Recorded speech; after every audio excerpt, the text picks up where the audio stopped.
Anyway, I don't even know how that happened. This is the continuation from my other video.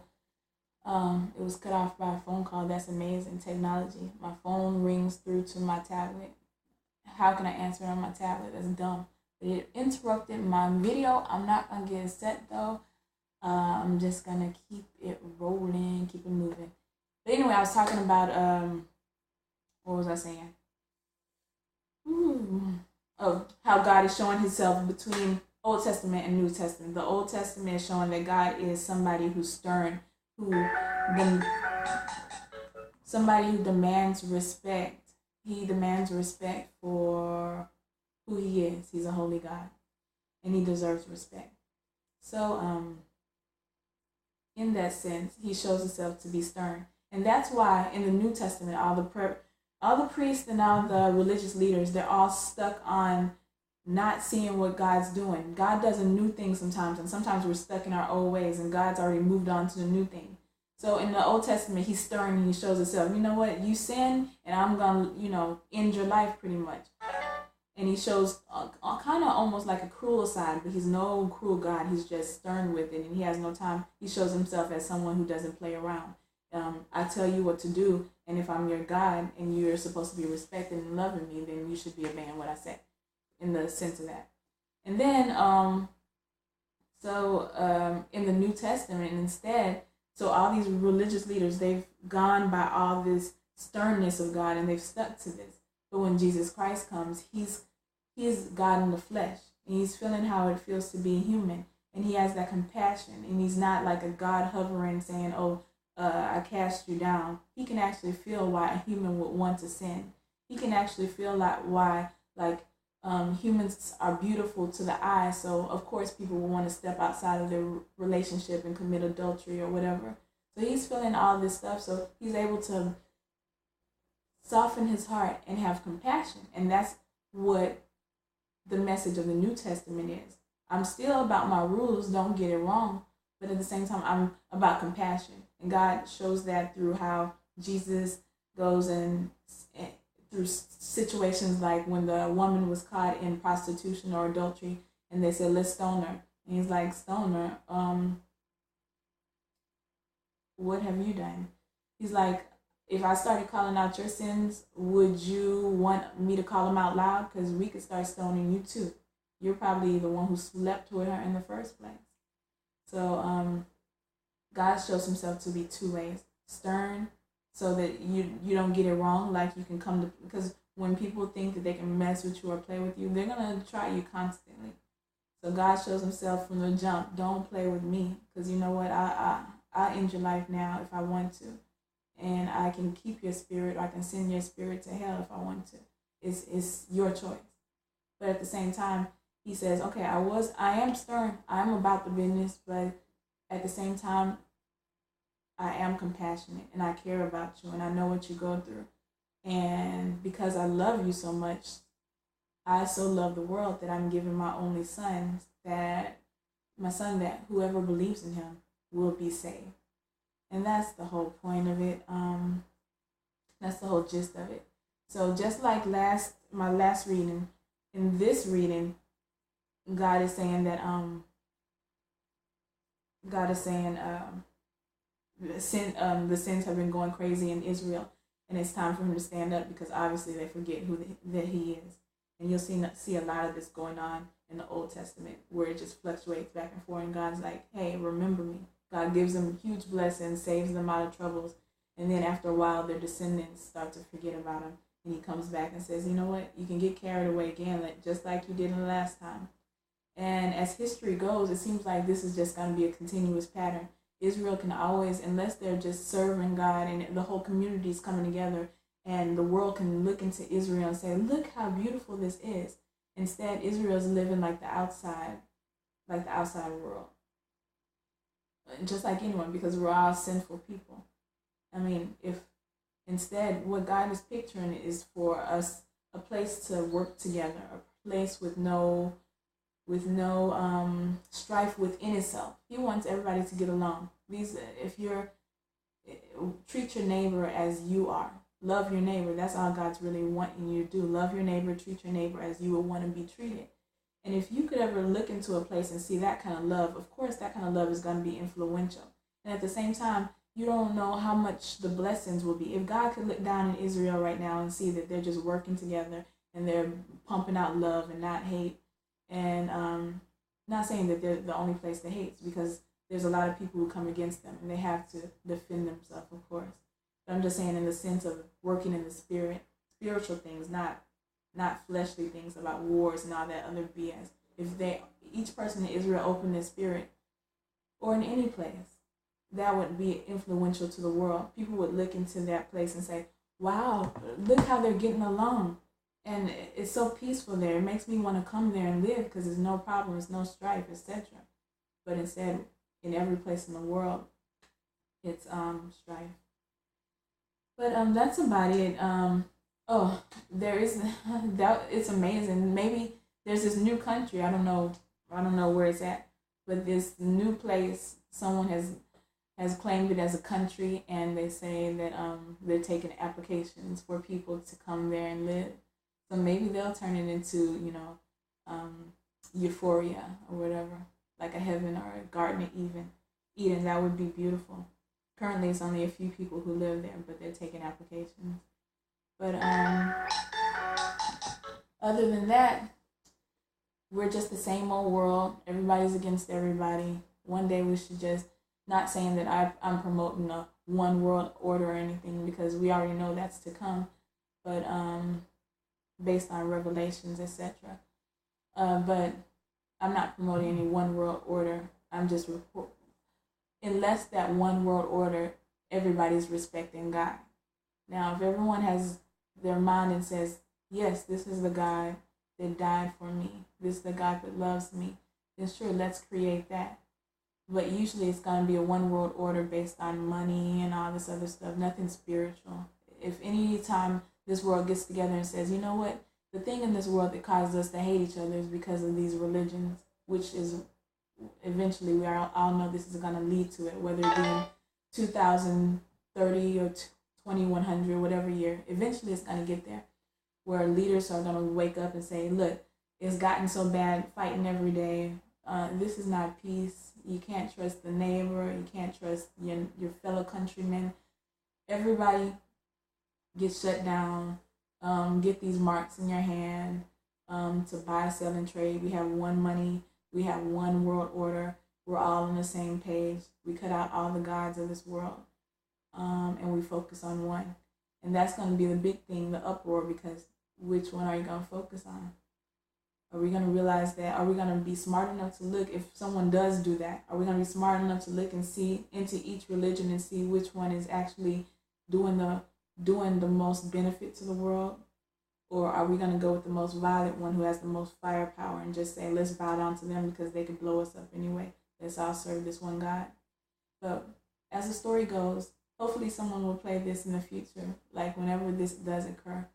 As the story goes, we all know that because it's a money system on this earth, and because of the mark that you're going to get in your hand to buy, sell, and trade, it's going to be a God that is powerful in the sense of financial things.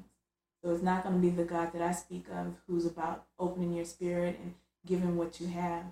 Because if it was that kind of God that we're serving, we would all be given freely. The picture that God wants is easily, clearly seen in, I think it's Acts. Or anywhere where Paul's at in the end of the Bible. Saul, who got his name changed to Paul. You can see there's a snapshot. I wish I knew where it was now. I could probably Google a word and it will pull up. But pretty much everybody is just communing together. And what someone has, if they have more than abundance, then they give it to the next person.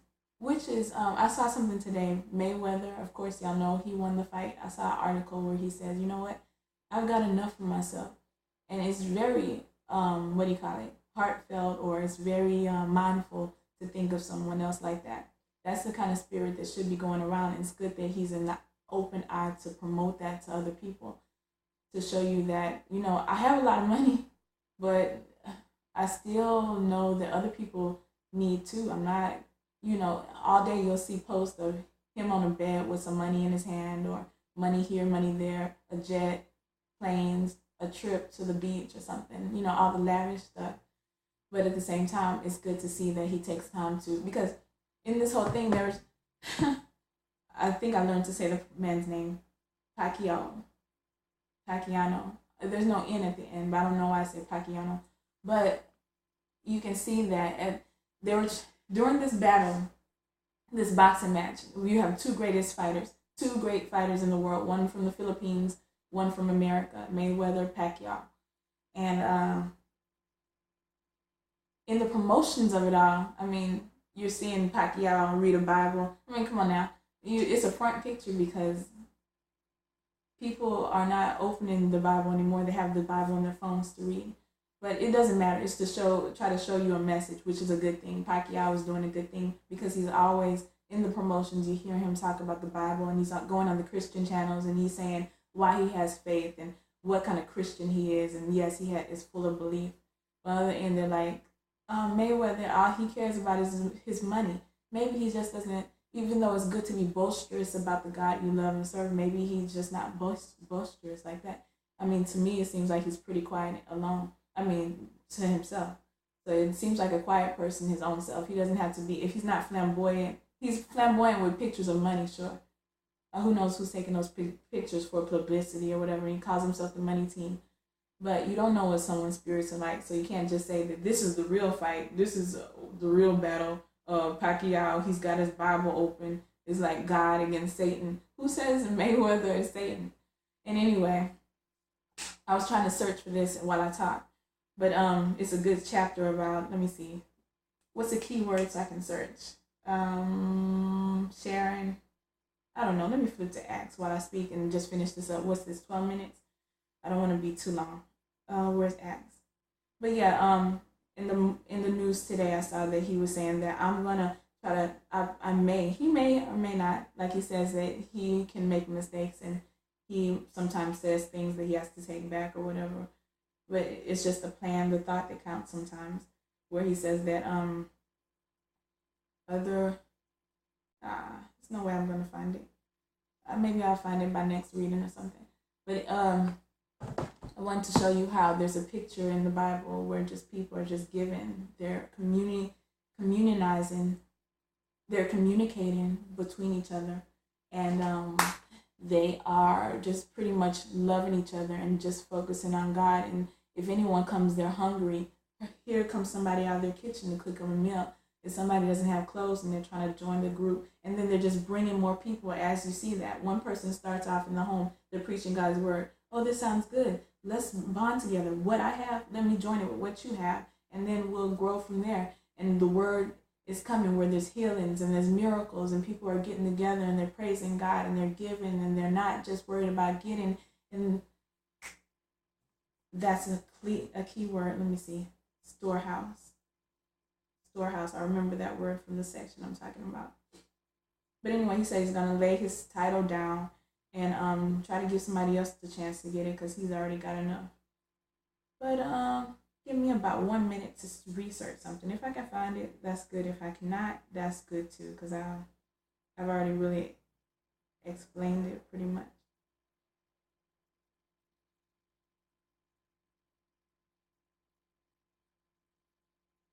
Storehouse. Okay, it should be like an axe or something. Bring ye all the tithes into the storehouse, that there may be meat. No. Genesis, Luke's, no. What's another keyword? Storehouse. Dang it.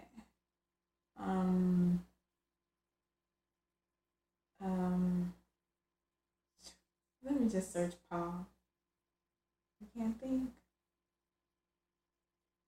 I'm not so good at all with knowing chapters, but I do know the subject matter in many parts of the Bible. Okay.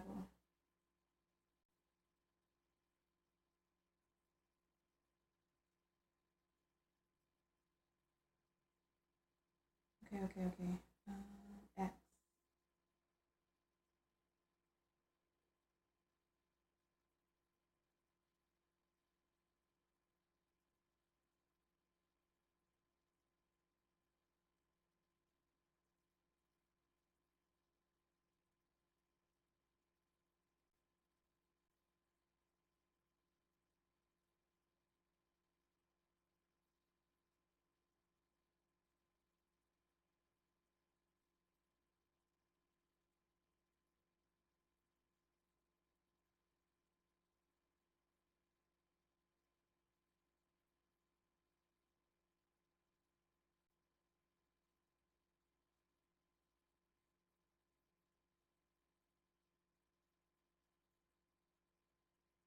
I don't know. That's enough time. But anyway, how about you read the whole Bible of Acts, the whole section of Acts, and then you'll discover it for yourself. It's a good read. I would say if you one day, if you just want to say, let me look into the Bible and see what this is about, I would say the most best chapters to go to would be, let me get it right, because in these few chapters you can get a whole picture of God and a pretty good picture of who God's about.